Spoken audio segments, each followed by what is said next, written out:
Le progessence des poissons, ascendant poisson. L'histoire familiale décrite ici par Anne-Marie Peloux, dans l'ouvrage 18 mois avant, au fil du zodiaque, nous écrit que le progessence s'installe sur un dernier des derniers. C'est le paradigme de cette généalogie, une culpabilité telle qu'elle est doublée d'une dévalorisation qui hante nuit et jour un membre de ce clan. Il faut comprendre que dans cette ambiance familiale de mensonges et de non-dits, il sera bien difficile de connaître la teneur de ce qui est reproché. Et puis c'est cumulatif. Donc, quelle serait l'enquête à mener? Eh bien, ça serait peut-être de rechercher le pardon que cette famille cherche à faire porter au natif à sa place. Quelle est la demande et quelle faute sera-t-il chargé d'expier pour soulager les siens, parfois au prix de sa santé? Cette transmission inconsciente risque de faire de cet enfant le bouc émissaire sacrifié au nom de tout un clan. Et c'est quelquefois par l'exil et le bannissement qu'il en paiera le prix. Dans la plupart des cas, il exprimera ce projet parental par un état dépressif et par des attitudes d'autopunition qui pourront le mener à l'autodestruction. En outre, cette mission parentale ressentie comme impossible risque de se biologiser par des problèmes de septicémie ou par des sentiments d'échec permanents, ainsi que par des problématiques osseuses. L'auteur nous dit qu'on ne saurait étudier ce couple de signes sans parler de l'ambiance de désespoir et de vécu éprouvant.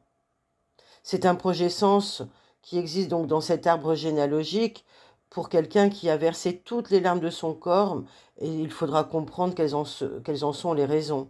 Est-ce que c'était un deuil? Est-ce que c'était une déception affective, un secret honteux ou encore autre chose? Cela a créé un espace de tristesse qui expliquera un lien parental-enfant basé sur la souffrance plutôt que sur l'amour. Je fusionne avec toi dans la douleur amènera le natif à avoir des relations affectives où la souffrance et le sacrifice auront toujours leur grande place et leur mot à dire. On est sur quelque chose de très amer, amer à boire, qui raconte aussi des histoires d'alcoolisme familial. Et il faudra rechercher celui qui s'est noyé dans l'alcool pour éviter peut-être d'éventuelles pathologies rénales dans la descendance. Alors très souvent, cette addiction sera reliée avec des violences physiques ou même des incestes qui expliqueront alors certaines allergies au cuivre. C'est parfois une attirance pour les améthystes qui parlera au natif de son désir de se protéger de l'alcoolisme. Ce stress vis-à-vis de la boisson expliquera parfois la subtilité du natif qui ressentira avec acuité les ambiances autour de lui. Je suis une éponge, dira-t-il, pour exprimer son hypersensibilité et sa capacité d'empathie.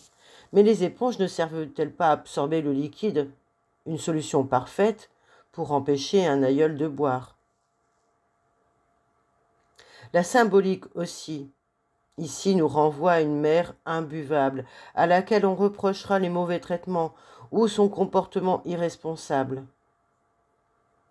Parfois, le désespoir proviendra d'une mère disparue trop tôt ou partie en abandonnant sa famille, sans laisser d'adresse.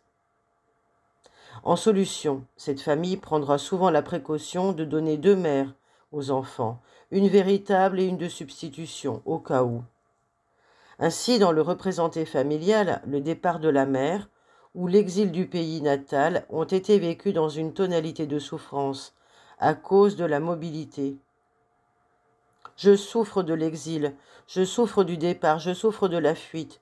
Voici cette problématique qui risque de se biologiser par des programmes de paralysie ou de sclérose en plaques pour les descendants. Dans ce projet-sens des natifs poissons, ascendant poissons, nous sommes dans un clan qui conserve de lourds secrets, dans lesquels il y a une notion de péché et de souillure qui ne sont pas impossibles. Et cela pourra, bien sûr, pour la descendance, se manifester par des pathologies de la peau. On pourrait aussi éventuellement trouver des mémoires de prostitution, de proxénétisme ou des problématiques avec l'argent considéré comme sale. Les troubles mentaux ne seront pas exclus non plus, et ni rares, ainsi que les problèmes de toxicomanie. Mais il faudra rechercher le stress familial concernant celui qui a connu la prison, l'enfermement, l'hôpital, le cloître.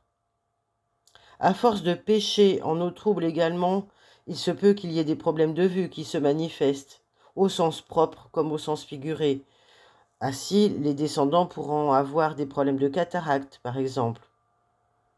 Mais c'est en fait le déni réel de la réalité qui est à rechercher donc auprès de certains protagonistes du clan. Certains se diraient aussi « j'en ai bavé dans la vie ». Il y a là des programmations de lupus chez les descendants.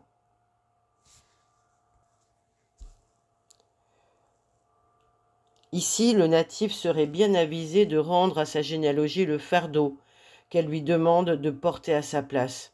C'est vraiment une grande recommandation pour ce dernier natif, poisson, ascendant poisson. Il pourra alors recevoir au centuple tout l'amour qu'il est capable de donner. Donc c'est vraiment peut-être le plus difficile, mais le plus intéressant aussi. Alors, dans ce projet sens, il sera intéressant de rechercher dans les questions à se poser qui est mort noyé, qui a disparu en mer, est-ce qu'il y a aussi des problèmes d'obésité à relier par rapport à ça? Est-ce que quelqu'un est manifestement sous l'emprise de sa mère dans la généalogie et qu'il faudra donc désintriquer, si j'ose dire, lors d'une constellation familiale? Qui s'est fracturé l'astragale? Qui est mort de tuberculose? Et quelle a été la maladie honteuse qu'a portée un membre de ce clan? Peut-être que c'est plus particulièrement des familles de marins qui seront concernées. En tous les cas, le ressenti, c'est de se sentir seul sur une île perdue au milieu de l'océan. Ou alors d'avoir une envie de fuite, de vouloir s'en aller. C'est un conflit de fuite en fait. Et puis des gens qui cherchent à ne pas donner les informations, à noyer le poisson. Ou à tous ceux qui recherchent à avoir plus de foi que les autres. Tous ceux qui veulent ignorer le double mensonge pourtant qu'ils ont sous les yeux. Ou tous ceux qui encore s'effacent devant les autres, toutes ces personnes fuyantes qui ont donc des problèmes de scoliose, qui n'arrivent pas à se tenir devant les autres. Et puis encore, un dernier point, des mémoires d'erreurs judiciaires ou d'accusations injustes. Voici ce que les auteurs ont relevé pour ce projet sens poisson, ascendant poisson. Voilà, si vous êtes concerné par ce signe, par ce double signe et par ce dernier point de cet ouvrage, n'hésitez pas à témoigner, à laisser quelques commentaires, idées en dessous de ce podcast, à liker celui-ci bien sûr, à le partager. Et je vous retrouve très bientôt pour d'autres podcasts. À bientôt, merci beaucoup.